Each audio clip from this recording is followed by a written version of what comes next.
हातकणंगले तालुक्यातील वाठार इथल्या सीता वाईन्स शेजारी सुरेश यशवंत गायकवाड यांचे 2 दुकान गाळे आहेत.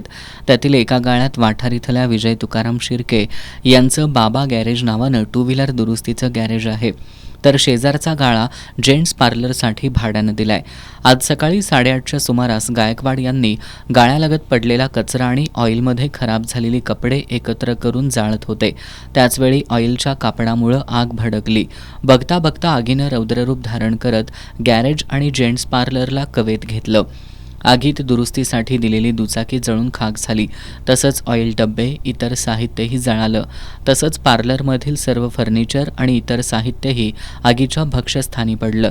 या आगीत सुमारे 2 लाख रुपयांचं नुकसान झालंय.